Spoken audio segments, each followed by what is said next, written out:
దేవునికి స్తోత్రం. హల్లెలూయా. దేవుని యొక్క మహాకృపను బట్టి, ఆయన బట్టి, ఆయన కృపా కనికరములను బట్టి మనం ఈరోజు ఇక్కడ ఉండగలిగాం. సకల ఘనత మహిమ ప్రభావాలు ఆయనకే చెందాలి. ఆమేన్.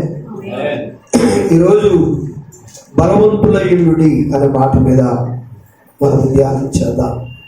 దేవుడు ఎప్పుడు కూడా మనల్ని బలహీనులుగా ఉంచలేదు.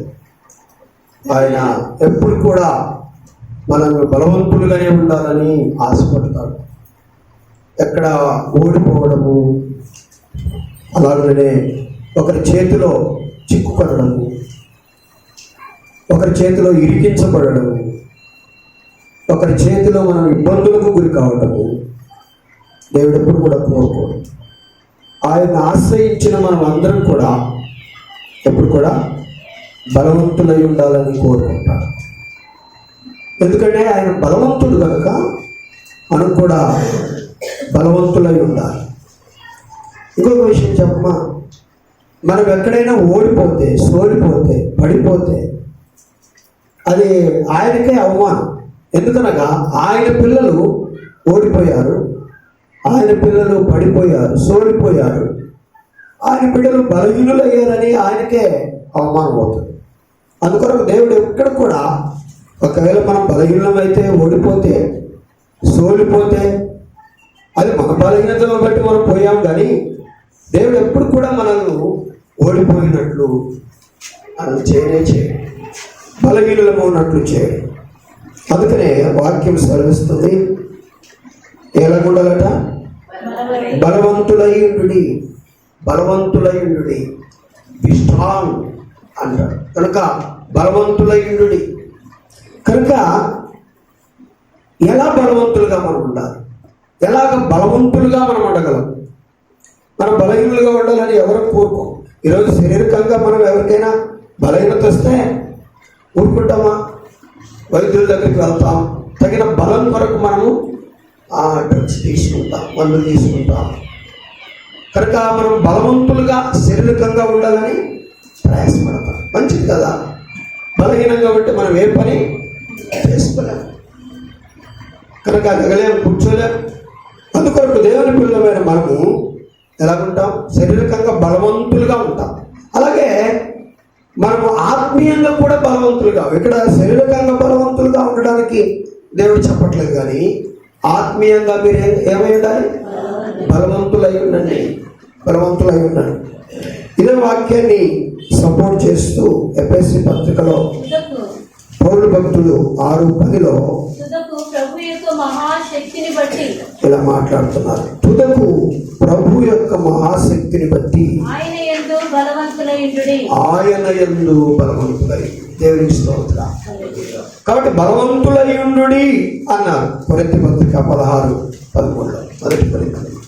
కానీ ఎఫెసీ పత్రికలో పౌలు భక్తుడు అంటాడు, నీ శరీర బలంలో బలవంతులు కావడం కాదు, కానీ బలగంలో బలవంతులుగా ఉండడం కాదు, కానీ ఇంకా ధనంలో బలవంతులుగా మనం ఉండడం కాదు, కానీ అవి లోక సంబంధమైన బలాలు.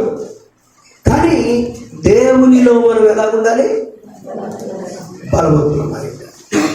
దేవునిలో మనం బలవంతులమై ఉండాలని పౌలు భక్తులు సెలవిస్తున్నాడు. దేవునిలో బలవంతులుగా మనం ఉండకపోతే నిజంగా దేవుని బిడ్డలారా మనము చాలా నష్టపోతాం, చాలా కష్టపడతాం. కనుక ఈ సందర్భంలో ఒక జనాంగాన్ని గురించి మీకు చెప్పాలని నేను ఆశపడుతున్నాను. న్యాయాధిపతుల గ్రంథం 6వ అధ్యాయంలో దేవుని యొక్క వాక్యాన్ని మనం చదువుదాం. కనుక 11 నుండి చదవండి.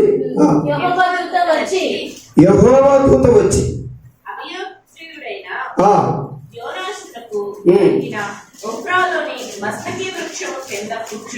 కూర్చుండెను.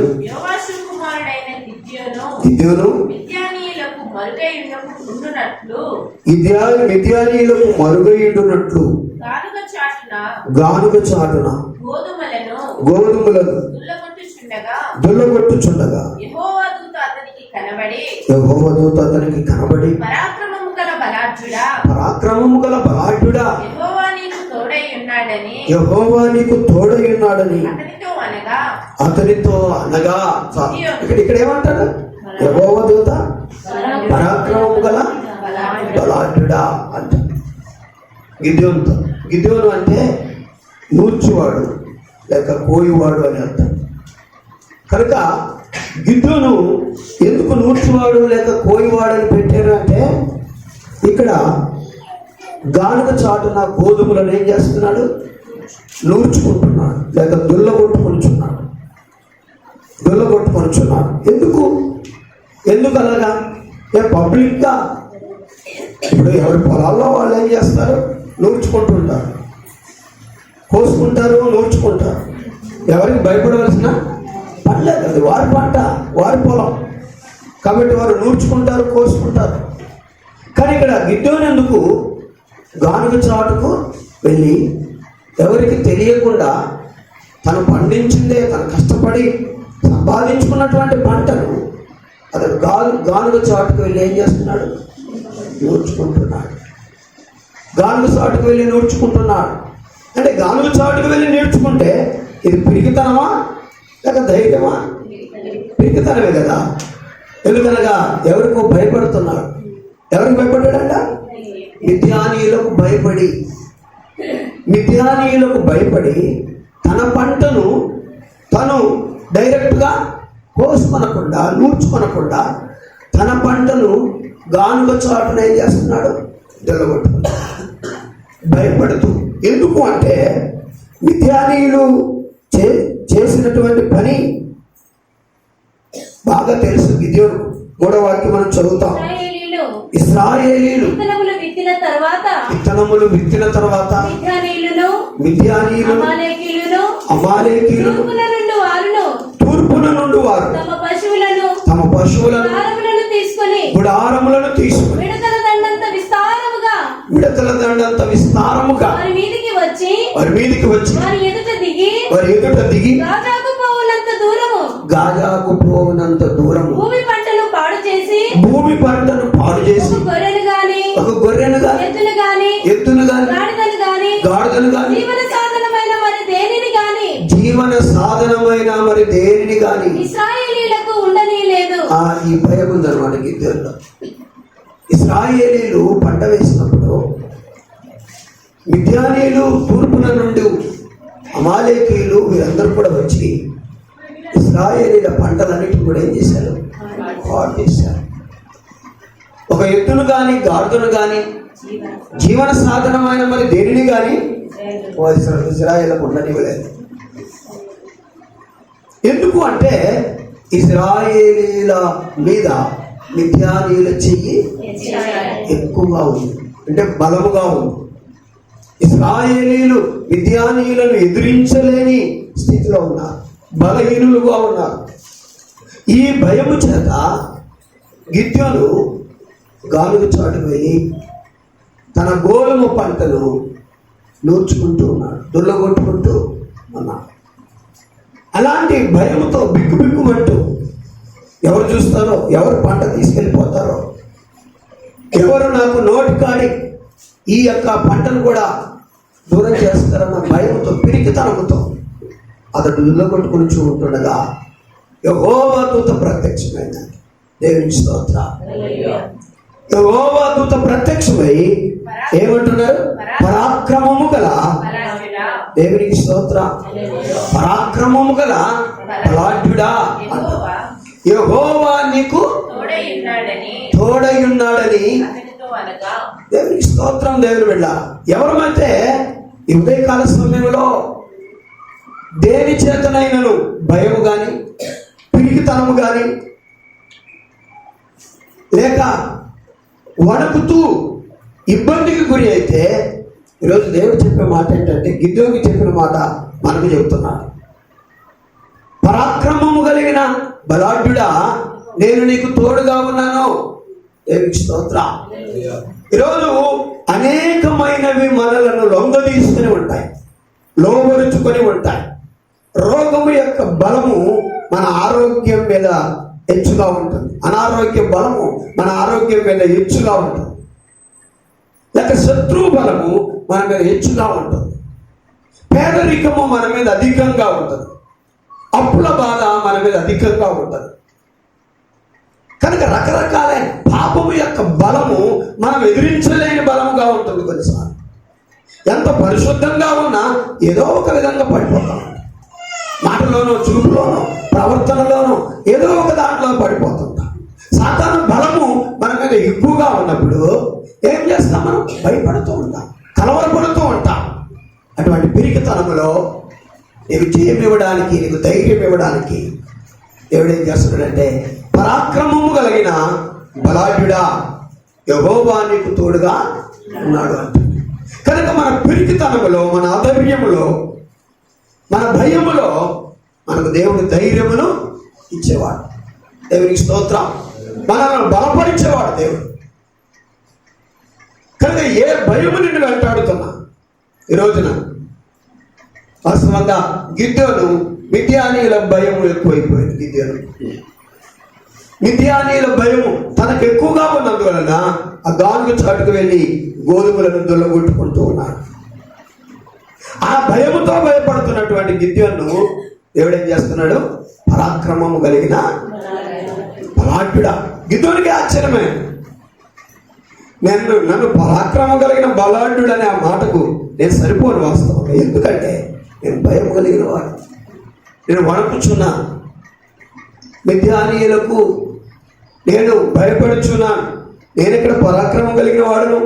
అదే ధైర్యము, అదే పరాక్రమము నాకుంటే నేను డైరెక్ట్గా నా చేతిలోనే నేను నూర్చుకునేవాడు, నా పంటను దొలగొట్టుకునేవాడు.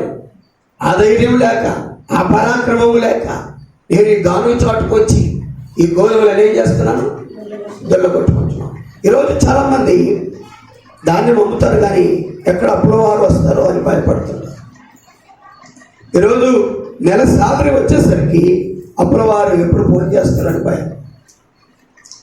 కనుక మన ఆదాయానికి, మన బొక్కసానికి రంధ్రాలు పడిపోతున్నాయి. మనం కష్టపడి సంపాదించింది మనం తినలేకపోతున్నాం. ఏదో ఒక రోగానికి ఖర్చు పెడతాం, ఏదో ఒక బాధకు ఖర్చు పెడతాం, ఏదో ఒక సమస్య ఖర్చు పెడతాం. కనుక మనలో భయం ఎక్కువైపోతుంది. ఈరోజు దేవుడు అంటాడు, నిన్ను నేను ధైర్యపరచడానికే, నిన్ను నేను బలపరచడానికే ఈరోజు నీతో మాట్లాడుతున్నాను. పరాక్రమము కలిగిన బలాఢ్యుడవు నీవు.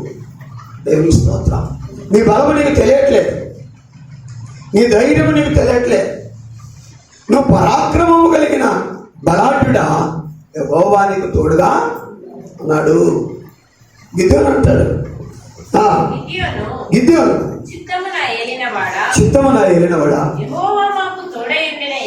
యెహోవా మాకు తోడై ఉండిన ఎడల ఇదంతయు మాకు ఏల సంభవించెను. ఏంటి సంభవించింది? ఇక్కడ ఏంటి సంభవించింది? మేము మిద్యానీయుల చేతి క్రిందికి ఎందుకు వచ్చాం?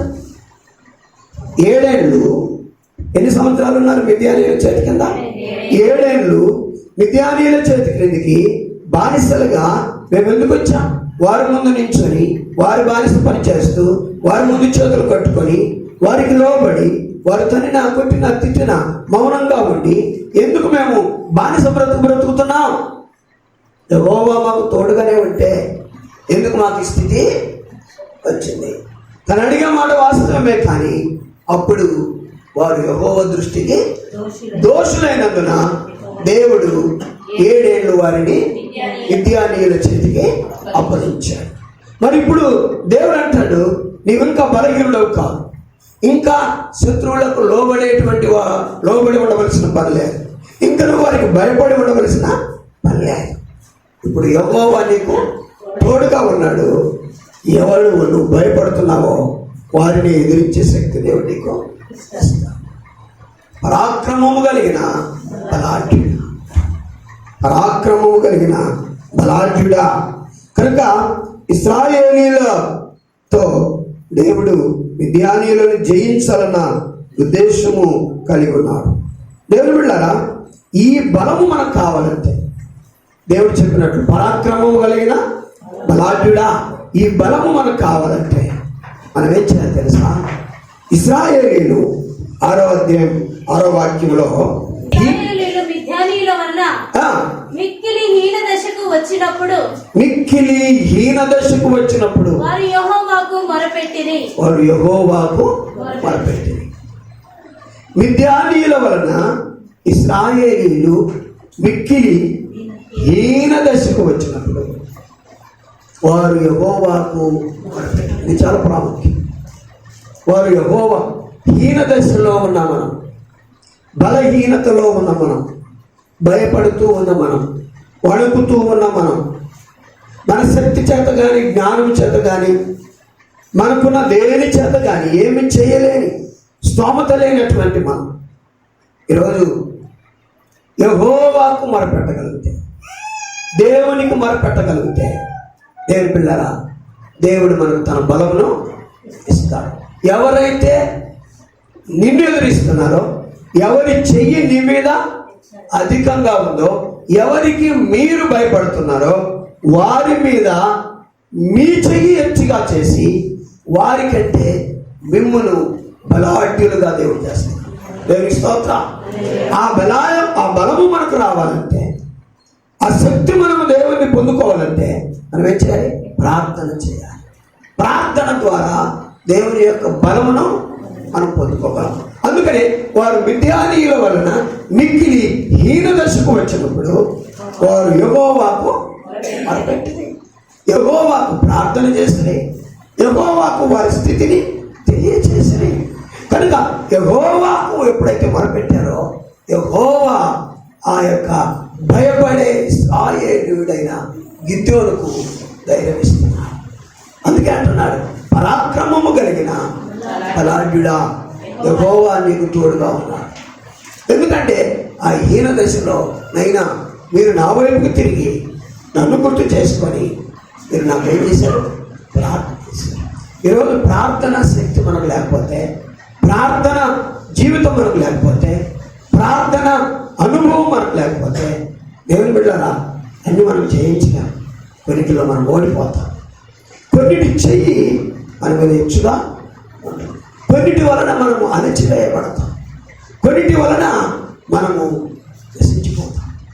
కానీ ఎప్పుడైతే దేవుని మీద ఆధారపడి ప్రార్థన చేస్తావో, నీ హీన దశలో, నీవు కృంగిపోయిన స్థితిలో, నీవు పడిపోయిన స్థితిలో, నువ్వు లెగాలనుకుంటున్నావు కానీ లెగలేని స్థితిలో ఎప్పుడైతే యెహోవాకు నీ బలహీనతలో బలవంతుడైన దేవుని మీద ఆధారపడి నువ్వు ప్రార్థన చేయగలుగుతావో, అప్పుడు యెహోవా నీ చెయ్యిని, నీ చెయ్యి అన్నిటిపైన హెచ్చుగా చేస్తాడు. ఆయన అన్నిటి మీద నిన్ను బలవంతుడిగా చేస్తాడు.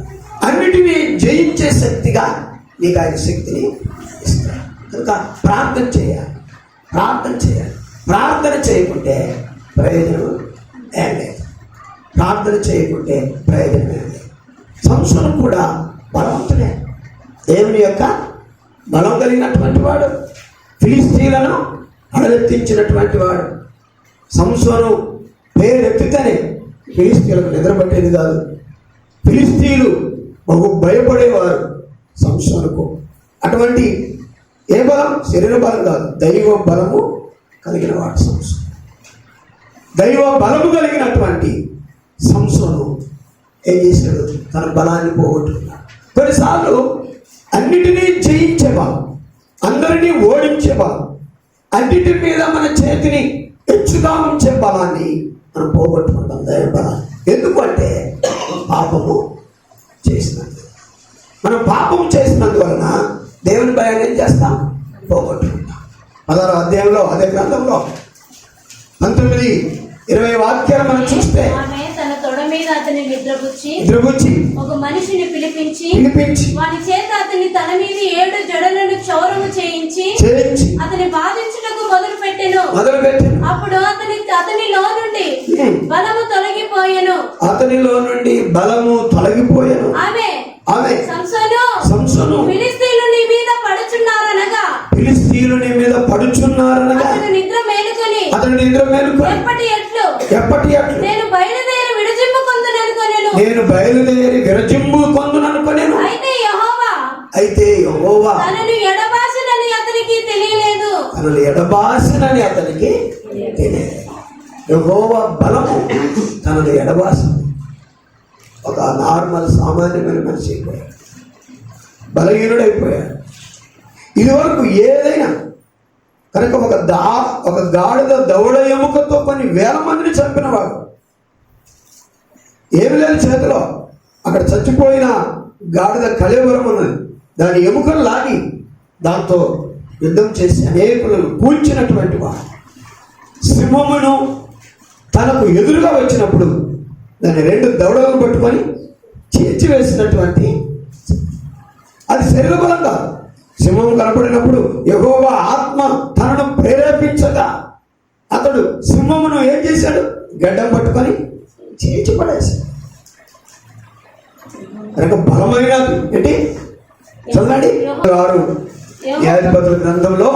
యెహోవా ఆత్మ అతనిని ప్రేరేపింపగా, యెహోవా ఆత్మ అతనిని ప్రేరేపింపగా, అతని చేతిలో ఏమీ లేకపోయినను, అతని చేతిలో ఏమీ లేకపోయినను, ఒకడు మేకపిల్లను చీల్చునట్లు, ఒకడు మేకపిల్లను చీల్చినట్లు అతడు దానిని చీల్చెను. అతడు సింహమును చీల్చెను. అంటే ఏంటి? దేవుని యొక్క బలం. కనుక దేవుని బలము దేవుని మహిమ కొరకు, మన ఆశీర్వాదముల కొరకు, మనం ఎవరి చేతి క్రింద, ఎవరి బలం క్రింద ఉండకూడదని దేవుడు మనకి ఇచ్చినప్పుడు ఆ బలమును మిస్యూజ్ చేసుకొని దానిని అపార్థంగా మనము వేరే విధంగా వాడి దాన్ని పోగొట్టుకుంటే మనమే నష్టపోతాం. సంసోను తన బలాన్ని ఎలా పోగొట్టుకున్నాడు? పాపము చేసిన వాళ్ళు పోగొట్టుకున్నాడు. లేకపోతే దేవుడు ఎప్పుడు తనను ఎడబాయాడు. దేవుడు తనకు తోడుగా ఉండి ఇస్రాయేలీలను ఫిలిస్తీన్ల చేతిలో నుండి రక్షించాలన్న ఉద్దేశంతోనే దేవుడు ఆ అభిషేకాన్ని తనకిచ్చాడు, ఆ బలాన్ని తనకిచ్చాడు. ఈరోజు దేవుడు నీకు కూడా బలం ఇచ్చాడు. సంసోనుకే కాదు, దేవుడు బలం ఇచ్చాడు, మనకు కూడా బలం ఇచ్చాడు. అందుకనే బలవంతులయుండుడి అంటాడు. బలవంతులయుండుడి. కనుక దేవుని శక్తి చేత మనం బలవంతులమై ఉండాలి. కనుక ఈ బలం ఎక్కడి నుండి వస్తుందంటే దేవుని యొక్క ప్రార్థన చేయటం ద్వారా, దేవునికి మొరపెట్టుట ద్వారా, దేవునిని స్తుతించుట ద్వారా, దేవునిని గణపరచుట ద్వారా దేవుని యొక్క బలాన్ని మనం పొందుతాం. కొన్ని ఇంటి దగ్గర ఉంటే మనకు దేవుని బలం రాదు. తినకపోతే ఏ బలం వస్తుంది? శారీరకంగా ఏమి రాదు. కానీ తింటే బలం వస్తుంది. ఎంత మంచి ఆహారం తింటే అంత మంచిగా బలం వస్తుంది, శక్తి వస్తుంది. కానీ ఎలా ఉందని ఆత్మబలం కూడా మనకు కావాలంటే ఏం చేయాలి? ఎక్కువగా మనం దేవునికి ప్రార్థన చేయాలి, పర్సనల్ ప్రేయర్ చేయాలి, కుటుంబ ప్రార్థన చేసుకోవాలి, ఉపవాస ప్రార్థన చేసుకోవాలి, అవసరమైనప్పుడు సంఘ ప్రార్థనలో పాల్గొంపులు పొందాలి. కనుక ఈ ప్రార్థనలన్నీ కూడా మనం చేయటం ద్వారా దేవుని యొక్క మహాశక్తి మనకు వస్తుంది. కనుక దేని కింద మనం బానిసలుగా ఉండాలి. దేని కింద, దేనిని జయించలేని బలహీనులుగా దేవుడు మనకు వచ్చి, దేనిని కూడా ఎదిరించలేని శక్తి హీనులుగా దేవుడు మనకు వచ్చి. కనుక అన్నిటి మీద జయం, అన్నిటి మీద బలం, అన్నిటి మీద మన చెయ్యి హెచ్చుగా ఉండేటట్లుగా దేవుడు చేస్తాడు. అందుకనే సంసోనుతో అంటున్నాడు, నీవు ఇప్పుడు పిరికివాడికి కాదు, నువ్వు పరాక్రమము కలిగిన బలాఢ్యుడు. ఎందుకు అంటే యెహోవా నీకు తోడుగా ఉన్నాడు. దేవునికి స్తోత్రం. ఈరోజు దేవుడు మనకు తోడుగా ఉన్నప్పుడు మనం ఎవరమవుతాం? బలవంతులం అవుతా. దేవుడు మనకు తోడుగా ఉంటే ఆయన బలము మనకు ఉంటుంది. ఎప్పుడది? దేవునికి ప్రార్థన చేస్తుంది.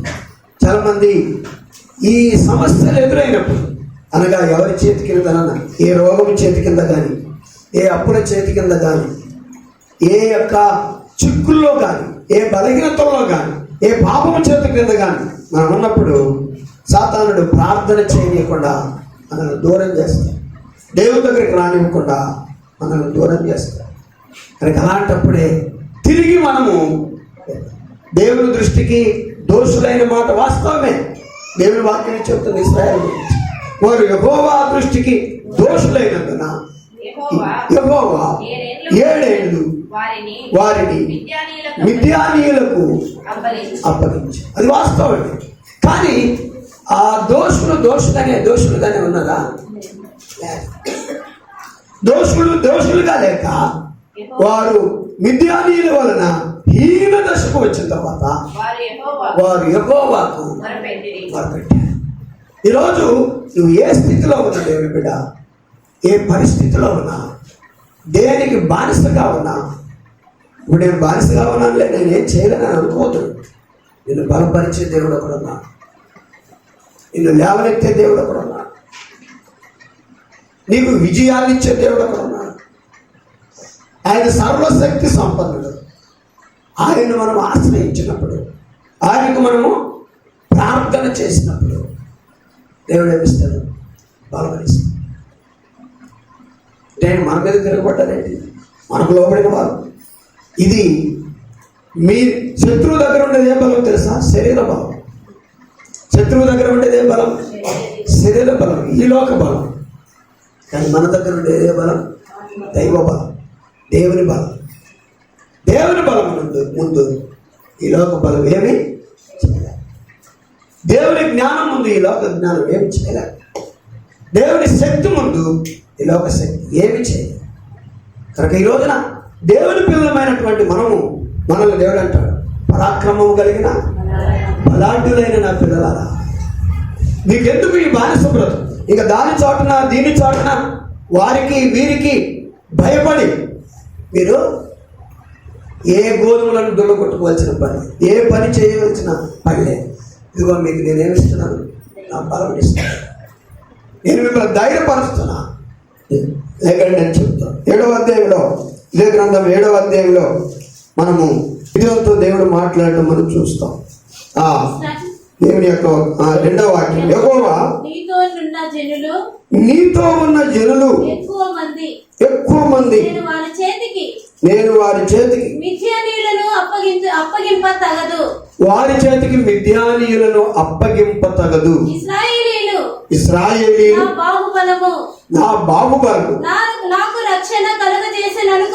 నాకు రక్షణ కలుగజేసి నేను అనుకొని నా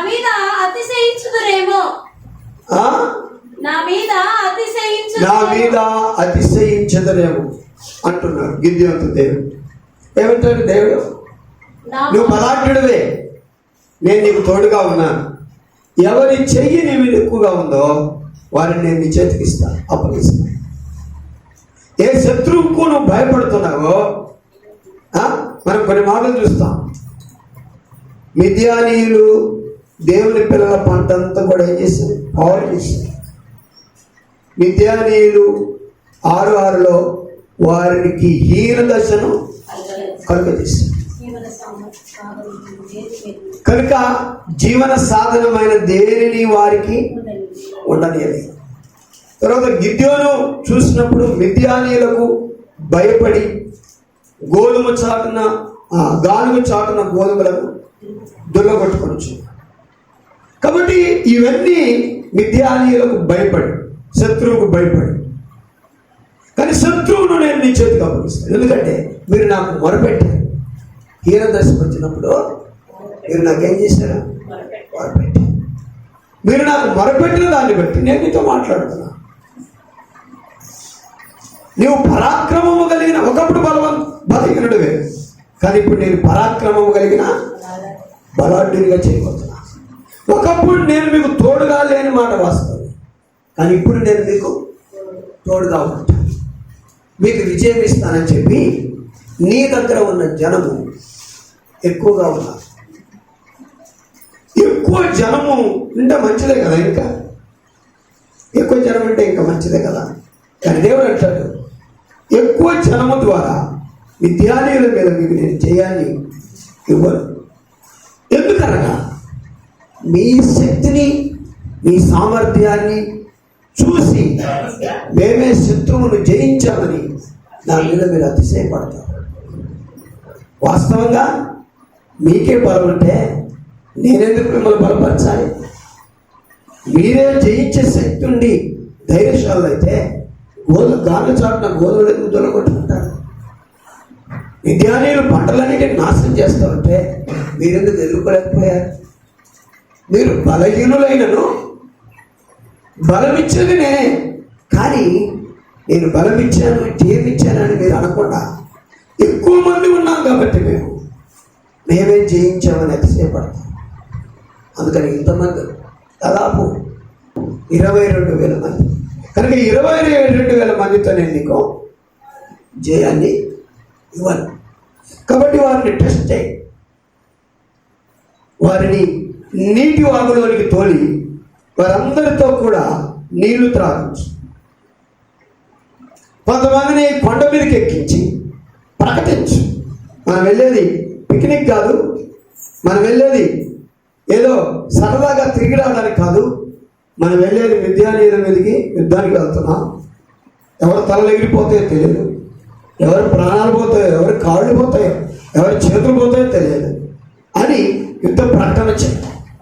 యుద్ధ ప్రకటన ద్వారా కొన్ని వేల మంది, నీళ్లు త్రాగటం ద్వారా కొన్ని వేల మంది, మొత్తము అందరూ 22,000 మందిలో 21,700 మంది మొత్తాన్ని తీసేశారు.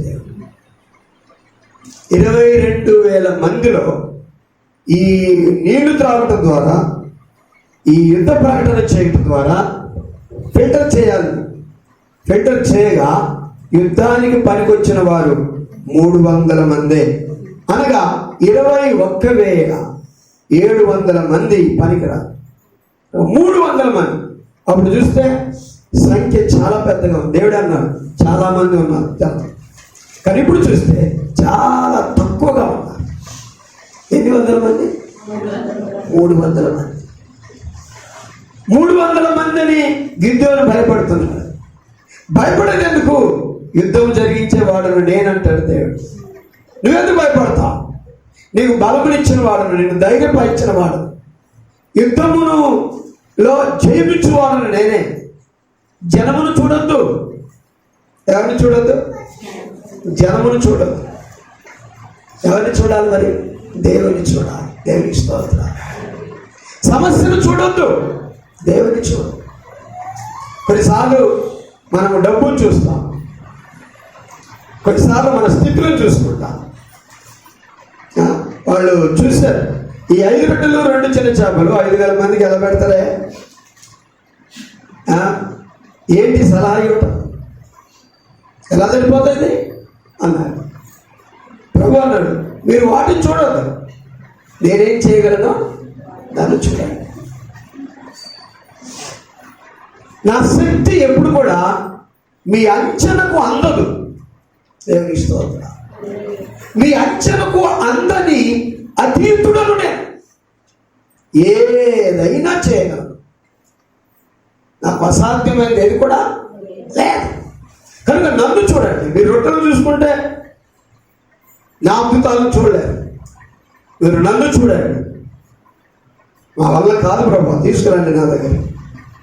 5 రొట్టెలు 2 చిన్న చేపలను విరిచి వారికిచ్చి పంచిపెట్టండి అని చెప్పారు.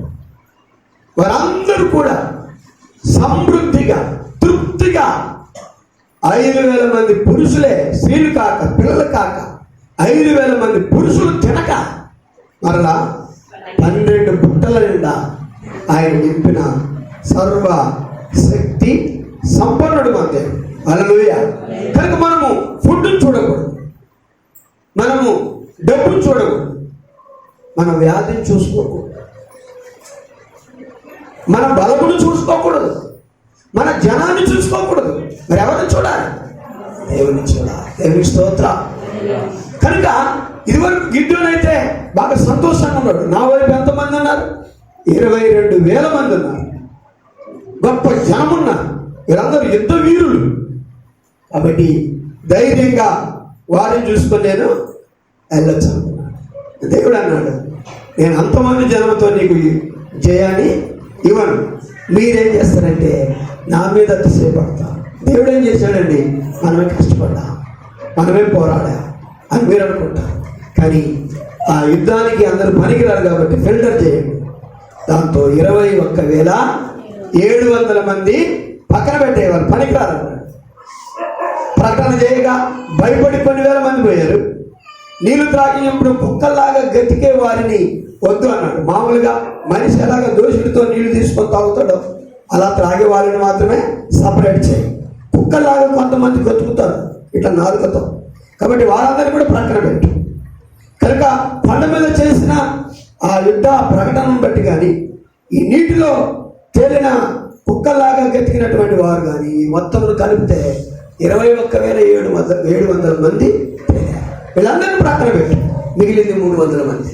ఈ 300 మందితో నేను గొప్ప చేయాలి నీకు ఏమవుతున్నా. దేవునికి స్తోత్రం. ఎందుకంటే నేను పరాక్రమం కలిగిన దేవుడు, నేను బలము కలిగిన దేవుడు, నేను ధైర్యపరిచిన దేవుడు, నీకు బలమునిచ్చే దేవుడు. ఈ 300 మందిని 3 గుంపులుగా చేయాలి. 3 లైన్లు చేయి. 300 మందిని 3 గుంపులుగా చేసి ప్రతి ఒక్కరికి కూడా ఒక క్రొత్త కుండ ఇవ్వండి, ఒక బూర ఇవ్వండి. ఆ కుండలలో ఒక దివిటీని ప్రతి వాని చేతికి వారితో ఇట్లా ఏమన్నారు? నన్ను చూచి నేను చేయనట్లు చేయుడి. ఎవరికి ఇదేనంటాడు? నన్ను చూచి నేను చేయనట్లు చేయండి. ఇదిగో నేను వారి దండు కొట్ల కొనకు పోవచ్చున్నాను. నేను చేయనట్లు మీరు చేయవలెను. నేనును నాతోనున్న వారందరూ బూరలను ఊదునప్పుడు మీరును దండు పాలెమంతటి చుట్టూ బూరలను ఊదుచు 300 బూరలను ఊదుచు యెహోవాకును గిద్యోనుకును విజయము అని కేకలు వేయవలనని చెప్పాను. ఆ రీతిగా వారు 300 బూరలను ఒకేసారి ఊది 300 కుండలను ఒకేసారి పగలగొట్టి 300 దివిటీలను ఒకేసారి పైకి లేపి అరిచారు. యెహోవాకు జయము, గిద్యోనుకు జయం అని అరిచినప్పుడు గొప్ప జయాన్ని దేవుడు వెళ్ళారా మిద్యానీయుల మీద దేవుడు మరి ఇశ్రాయేలీయులకు జయాన్ని ఇచ్చాడు. మిద్యానీయులు పారిపోయారు. ఆ రీతిగా దేవుడు ఎవరైతే పిరికివాడుగా ఉన్నాడో, ఎవరైతే భయపడుతూ ఉన్నాడో, ఎవరైతే గానుగ చాట గోధుమలను దొల్లగొట్టుకుంటూ ఉన్నాడో ఆ వ్యక్తినే వారే హీన దశలో యెహోవాకు మొరపెట్టినప్పుడు ఏం చేశాడు? పరాక్రమము కలిగిన బలాఢ్యుడవు నీవు, నేను నిన్ను బలపరుస్తున్నాను, నీ చేతనే ఇశ్రాయేలీయుల ద్వారా నేను తోడుగా ఉండి గొప్ప విజయాన్ని మిద్యానీయులకు ఇస్తానని చెప్పి దేవుడు ఆ బానిసత్వం నుండి వారిని ఏం చేశాడు? కాబట్టి అందుకనే దేవుడు వెళ్ళారా అటువంటి మిద్యానీయుల మీద, ఇదివరకు మిద్యానీయుల చెయ్యి ఇశ్రాయేలుల మీద ఎక్కువైంది, కానీ ఇప్పుడు ఇశ్రాయేలుల చెయ్యి మిద్యానీయుల మీద ఎక్కువైంది. ఎందుకు? దేవుడు వారికి తోడుగా ఉన్నాడు. దేవునికి వారు మొరపెట్టినందున, దేవుడు చెప్పినట్లు వారు చేసినందువలన వారు చెయ్యి శత్రువు మీద బలంగా ఉంది కనుక వారు భయపడి పారిపోయారు. అంత గొప్ప దేవుడు. ఈరోజు ఏది నిన్ను భయపెట్టినా, ఏది నిన్ను లోపరుచుకున్నా, ఎవడు నిన్ను లోపరుచుకున్నా, దేనికి నువ్వు వణకినా, ఈరోజు అటువంటి ఏమి చేయలేని మరి బలహీన స్థితిలో యెహోవాకు మనం మొరపెట్టగలిగితే, యేసయ్యకు మనం మొరపెట్టగలిగితే ఆ ఎదిరించే వారి మీదనే జయమునిస్తాడు. ఆ ఎదిరించిన వారి మీదనే మన పై చేయిని దేవిస్తాడు. ఇదే పరిస్థితి మొదటి సమూయేలు గ్రంథంలో మనము చూస్తాం. మొదటి సమూయేలు గ్రంథంలో గొల్యాతు ద్వారా బహు వణకును భయమును కలుగజేసేటువంటి పరిస్థితిని మనము చూస్తాం దేవుని బిడ్డ. కాబట్టి దేవుని యొక్క వాక్యంలో 16వ అధ్యాయంలో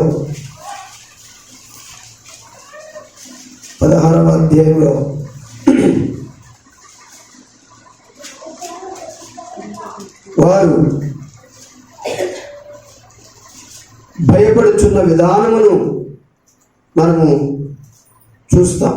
దేవుని వారు వణుకుచున్న విధానమును మనము చూస్తాం. సమూయేలు యెహోవా ఇచ్చిన సెలవు చొప్పున 4వ వచనం. బెత్లెహేము బెత్లెహేమునకు వెళ్ళెను. ఆ ఊరి పెద్దలు అతని రాకకు భయపడి ఇక్కడ 24వ వాక్యం 15-24 చదవండి. సౌలు జనులను జరిపి వారి మాట వినినందున నేను యెహోవా ఆజ్ఞను నీ మాటలను మీరి పాపము తెచ్చుకొంటిని. కాబట్టి నీవు నా పాపమును పరిహరించి నేను యెహోవాకు మొక్కునట్లు నాతో కూడా తిరిగి రమ్మని సమూయేలును వేడుకొనెను. తర్వాత ఇక్కడ 17వ అధ్యాయం 24వ వాక్యం చదువు. 23-24. అతడు వారితో మాట్లాడుచుండగా ఫిలిస్తీయుడైన గొల్యాతు అను సూర్యుడు ఫిలిస్తీయుల సైనికుల నుండి వచ్చి పై చెప్పిన మాటల చొప్పున పలకగా దావీదు వినెను. ఇశ్రాయేలీయులందరూ ఆ మనిషిని చూచి, కాబట్టి ఇక్కడ ఒక మాట మనం చదువుతాం. ఇశ్రాయేలీయులందరూ ఆ మనిషిని చూచి మిక్కిలి భయపడి వాని ఎదుట నుండి పారిపోయారు. భయం. ఎవరి భయం ఇక్కడ? గొలియాతు యొక్క భయం. ఎవరికి? ఇశ్రాయేలీయులకు. అప్పుడు ఇశ్రాయేలీయులను ఫిలిస్తీయులు హడలెత్తిస్తున్నారు. వారి దేశం మీదకి వచ్చి వారి పట్టణంలోనికి చొరబడి వారిని ఎదురిస్తూ వారితో సవాలు విసురుతున్నారు. గొలియాతు ఏంటంటే ఎవరంటే శూరుడు. ఎవరైతే శూరుడు. ఫిలిస్తీయులు తమ సైన్యములను యుద్ధములకు సమకూర్చి యూదా దేశములను శోకోలో కూడి ఏపేస్తమ్మీయు. కాబట్టి అతను ఎవరు? శూరుడు. గొలియాతు అను శూరుడు.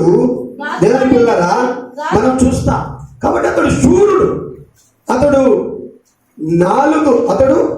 చూడండి, అతని హైట్ చూస్తాము 17వ అధ్యాయంలో 4వ వాక్యంలో. గాతు వాడైన గొల్యాతు అను శూరుడొకడు ఫిలిస్తీయుల దండులో నుండి బయలుదేరుచుండెను. అతడు 6 మూరల జానెడు ఎత్తు మనిషి. అతని తల మీద శిరస్త్రాణం ఉండెను. అతడు యుద్ధ కవచము ధరించి ఉండెను. 5,000 తులముల రాగి ఎత్తుగలది. కాబట్టి ఇతని గురించి దేవుని వాక్యం చెబుతుంది. అతడు ఎవరో తెలుసా? శూరుడు. అతన్ని ఎదిరించేవాడు ఎవడు కూడా లేడు. అతడు ఎంత ఎత్తడి అంటే 6 మూరల జానెడు ఎత్తుగలిగిన వాడు. అంత హైట్, అంత పర్సనాలిటీ. శూరుడు, వీరుడు. అతని యొక్క యుద్ధ సామగ్రిని గురించి చెప్తున్నారు. 3 చెప్తున్నారు. ఒకటి అతడు శూరుడు, రెండవది అతని హైటు, అతని పర్సనాలిటీ గురించి చెప్తున్నారు. మూడవది అతని యుద్ధ ఆయుధాల గురించి చెప్తున్నారు. ఇంకోటి చెప్పనా, ఇతనిలో ఒక వీక్ పాయింట్ మనం చూస్తాం. ఇంత బలవంతుడైనా అతడు కవచం లేని బయటికి రాడు. ఇంత బలవంతుడైనా అంటే ఏంటది? నా జాగ్రత్త నేను కాపాడుకోవాలి, నా భయం నాది. కాబట్టి అంత శూరుడైన వీరుడైన అతడు కవచం లేనిది బయటకు రాడు. కవచం వేసుకున్నాడు. కనుక ఇతని 17వ అధ్యాయంలో మనకు 4వ వాక్యంలో అతడు శూరుడని చెబుతుంది. మరి 17వ అధ్యాయం 24లో కూడా 23-24లో కూడా ఏం చెప్తుంది? అతడు శూరుడు అని చెబుతుంది. అతడు శూరుడు. అతను ఎదిరించడం ఎవరి వల్ల? అందుకనే ఇశ్రాయేలీయుల యొక్క ఫోర్స్ అంతా కూడా, ఇశ్రాయేల్ యొక్క సైన్యాలన్నీ కూడా అతన్ని చూసి ఏమవుతున్నాయి? భయపడి పారిపోతున్నాయి. రాజు కూడా భయపడుతున్నాడు. ఎవరికి కూడా ధైర్యం లేదు. కనుక ఆ తర్వాత దేవుని బిడ్డలారా ఎవరు వచ్చారో తెలుసా? దావీదు గారు వచ్చారు. దావీదు గారు అతన్ని చూడండి, 46వ వాక్యం 45 నుండి చదువుదాం. దావీదు నీవు కత్తియు ఈటయు బల్లెమును ధరించుకొని నా మీదికి వచ్చుచున్నావు. అయితే నీవు తిరస్కరించిన ఇశ్రాయేలీయుల సైన్యములకు అధిపతియగు యెహోవా పేరట నేను నీ మీదికి వచ్చుచున్నాను. దేవునికి స్తోత్రం. ఎవరి పేరట వస్తున్నాను? బలములో చూస్తే నేను చిన్నపిల్లాడిని, బలహీనుడిని. నువ్వు శూరుడు, నేను శూరుడిని కాదు, గొర్రెలు మేపుకునేవాడు. నీవు అనుభవం కలిగిన వాడు, నేను బాలుడు. కనుక నీతో నేను పోరాటకు ఏ విషయంలో సరిపోను. కానీ ఈరోజు ఫిలిష్తీయులను ఎదిరించడానికి ఇశ్రాయేలీయులలో లేని ధైర్యము, ఫిలిష్తీయుల్ని ఎదిరించడానికి రాజుకు లేని ధైర్యము ఈరోజు దావీదు చిన్నపిల్లాడికి ఎలా వస్తుంది? వెళ్తున్నాడు అతని మీదకి. చిన్నపిల్లవాడు, గొర్రెలు మేపుకునేవాడు. అతనికి ఎలా వచ్చింది? అలా అంటాడు, యెహోవా పేరట నేను నీ మీదకి వస్తున్నా. నీవు శూరుడమైనా నాకు భయం లేదు, నీకు యుద్ధ కవచమన్నా భయం లేదు, యుద్ధ ఆయుధాలున్నా భయం లేదు, నువ్వు ఎంత ఎత్తనివైనా కావచ్చు, నాకు భయం లేదు. నేను చిన్న పిల్లవాడిని, నన్ను చూసుకోవట్లేదు, నేను నా అనుభవాలను చూసుకోవట్లేదు. నేను ఎవరిని చూస్తున్నాను? యెహోవాని చూస్తున్నాను. నేను యెహోవాని చూస్తున్నాను. యెహోవా పేరట నేను నీ మీదకి వస్తున్నాను. ఏంటి ఈ ధైర్యం? ఏంటి ఈ ధైర్యం? ఈ ధైర్యం ఎక్కడి నుండి వచ్చింది? నిజంగా అతడు తన ధైర్యం, తన బలాన్ని చూసుకున్నాడా? లేదు. తన అనుభవాన్ని చూసుకున్నాడా? లేదు. ఎందుకంటే దేవుని పిల్లారా, ఈ దేవుని యొక్క వాక్యంలో మనం చూస్తాం. దేవుని పిల్లారా, 16వ అధ్యాయంలో 12వ వాక్యం చదువుదాం. పిలువనంపించి లోపలికి తోడుకొని వచ్చిన దావీదును, అతడు ఎర్రని వాడును, చక్కటి నేత్రములు గలవాడును, చూచుటకు సుందరమైన వాడునై ఉండెను. అతడు రాగానే నేను కోరుకున్నవాడు ఇతడే, నీవు లేచి వారిని అభిషేకించుమని యెహోవా సెలవీయగా సమూయేలు ఏం చేశాడు? తైలపు కొమ్మును తీసి వారి సహోదరుల ఎదుట దేవునికి స్తోత్రం. అభిషేకించబడ్డవాడు, దేవుని యొక్క అభిషేకము నొందినవాడు. మనకు కూడా ఏం కావాలంటే అభిషేకం కావాలి, దేవుని ఆత్మ అభిషేకం కావాలి. దేవుని ఆత్మ అభిషేకము దైవ బలాన్ని మనకిస్తుంది. సంసోను ఆ యొక్క సింహాన్ని, కొదమ సింహాన్ని ఎలా చేశాడు? యెహోవా ఆత్మ అతని మీదికి రాగా, అతనిని ప్రేరేపించగా, అతడు మేకపిల్లను చీల్చినట్లు ఆ సింహాన్ని ఏం చేశాడు? చీల్చిపడేసి. ఏమి రాగా? యెహోవా ఆత్మ అతని మీదికి రాగా, యెహోవా ఆత్మ అతనిని ప్రేరేపించగా.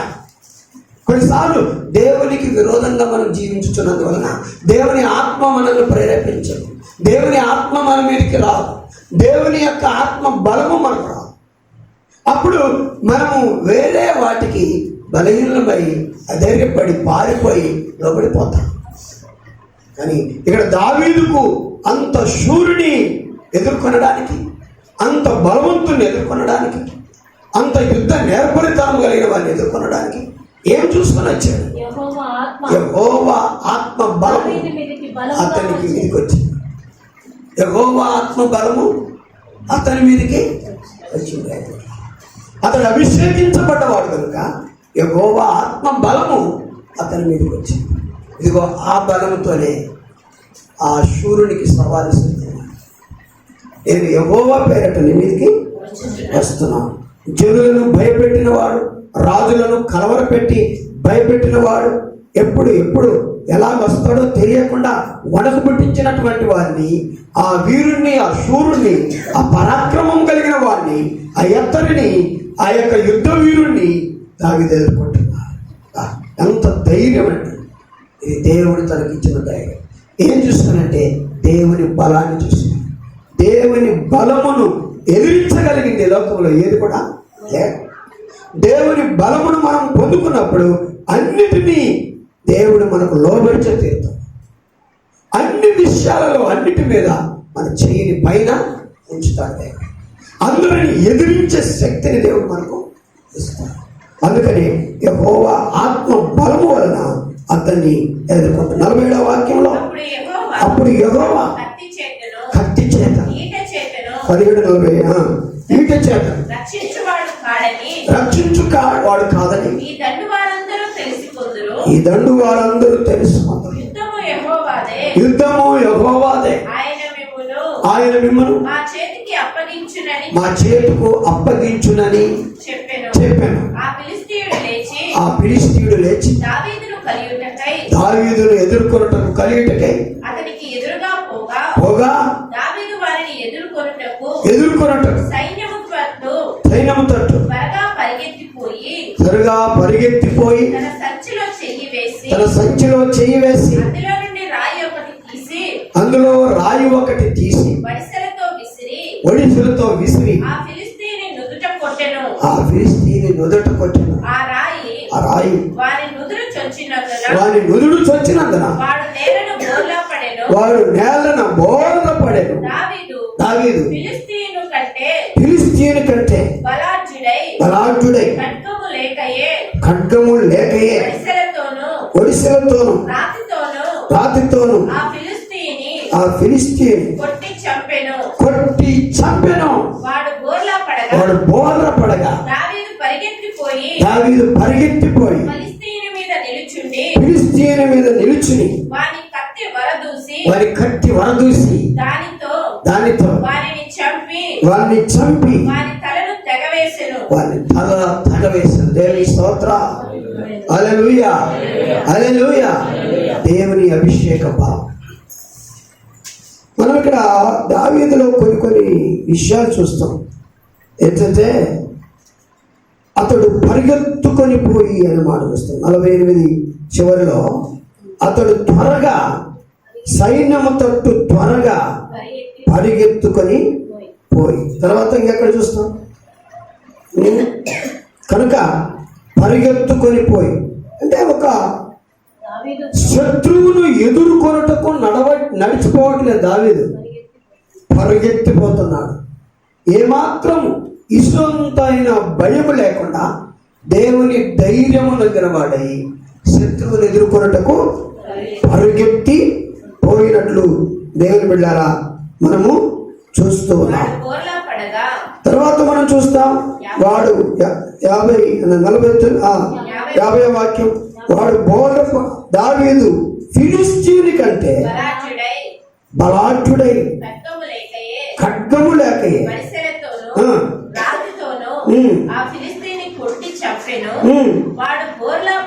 బోర్ల పడగా దావీదు చూడండి పరిగెత్తిపోయి ఫిలిష్తీయుని మీద నిలుచుని వరదూసి దానితో వారిని చంపి దేవునికి స్తోత్రం.